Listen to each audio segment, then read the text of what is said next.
It's part of Kentucky's landscape, even when it's not readily visible. Here, hidden in a Henry County valley, behind the trees, sprawling farms raising chickens, not the kind you eat, separated by leg leashes or they'll fight. And if they break off them ropes or out of them pins, they do kill each other by nature's way, not nothing to do with us. The man who owns Dink Fair Game Farm says there's nothing illegal going on here. I specialize in breeding only. What them other people do with them is like a gun salesman. I am not responsible. What other people do with them is the issue. Cockfighting's been illegal for years in Kentucky, but police have looked the other way. Literally. The state trooper and sheriff's deputy caught on camera by undercover Humane Society investigators in 2010 at a Manchester, Kentucky cockfighting event, doing nothing about it. What you have is an illegal cockfighting industry that is centered in Kentucky. Kentucky's kind of the capital of it, and it's drawing in these people from these other states that are involved in that crime. The Humane Society's animal cruelty policy director in February successfully lobbied lawmakers to make it a federal crime to attend a cockfight and a felony to bring a child to one. This federal law that was expanded to cover the spectators at animal fights is the very same law that was used to prosecute Michael Vick. This is a popular law. Not popular to a lot of people around here. On March 29th, activist cockfighters are called to the Corbin Arena for a meeting to legalize cockfighting. So I put on a legalized cockfighting shirt and go in undercover. The first speaker, American Game Fowl Defense Director Dave Devereaux, spends several minutes explaining why we're here. Sole purpose of legalizing game cockfighting at the state level. The next speaker, before more than 700 people, is Republican U.S. Senate candidate Matt Bevin.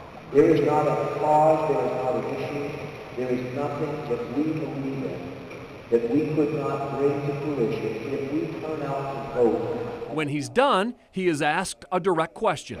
Vote to support the effort to legalize game cockfighting in the state of Kentucky.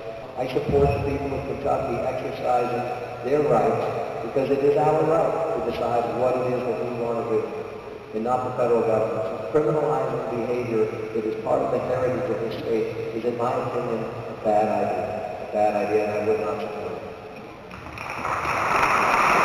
Bevin is followed by Standing State Representative Richard Henderson of Mount Sterling, who supports legalization of cockfighting in Kentucky and then makes a popular confession. I bet on chicken.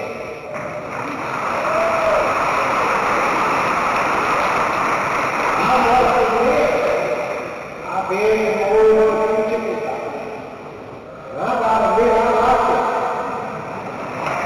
Representative Henderson refused our request for an interview, saying, "The media misconstrues everything I say."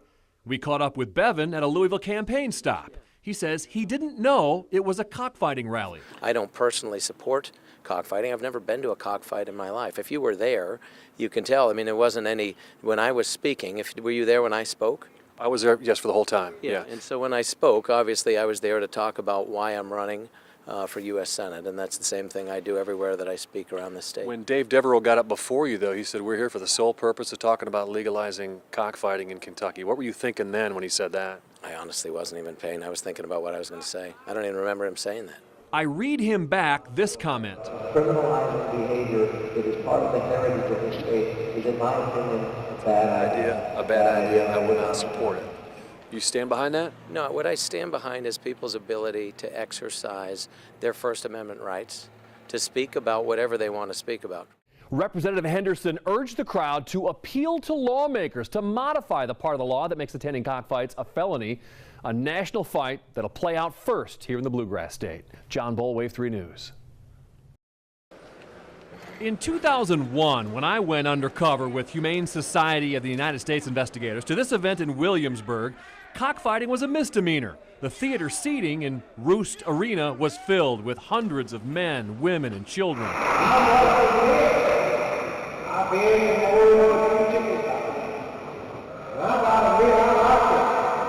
6 weeks ago, when I recorded a Kentucky state representative and a candidate for U.S. Senate speaking at a cockfighting rally, the blood sport had just been made a federal crime. Our mantra is to change the law rather than break the law. But before cockfighting advocates could make any progress on changing the law pounced after a recent cockfighting event for hundreds at the Big Blue Pit in McDowell, Kentucky. This unsealed affidavit details license plates from all over the country, laminated IDs issued to the 6,000 members stored in their computer system. Legal guidance they sought determined the new law was weak and would not affect their fighting operations in Kentucky because the Farm Bill used the word animal instead of fowl. The bust at McDowell, that was a big blow to a lot of people. Cockfighters seldom do on-camera interviews. The Kentucky coordinator of the Game Fowl Defense Network agreed to meet me near Corinth. Why is cockfighting, affixing gaffs, having the fights, sometimes to the death, not animal cruelty, in your opinion? Well, a game fowl is naturally predisposed to fight. I could go to my house right now, take 2 roosters, and they will knowingly fight another rooster. They will willingly fight another rooster, and they are conscious as to what the repercussions of that action is. They know that if they lose, it could be their last fight.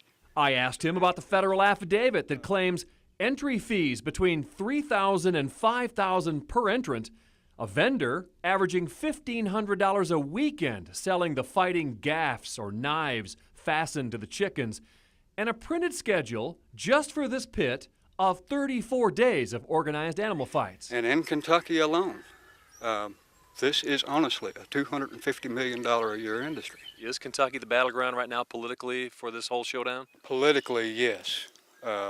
Is it the cockfighting hub they claim us to be? Not so much. The affidavit also claims several young boys that appear to be under 10 years old handling fighting cocks and placing the dead cocks in barrels after the fights, some still alive and moving around in the disposal barrel. Many people think that we have this lust for blood, that we just desire to be cruel and such, and we don't.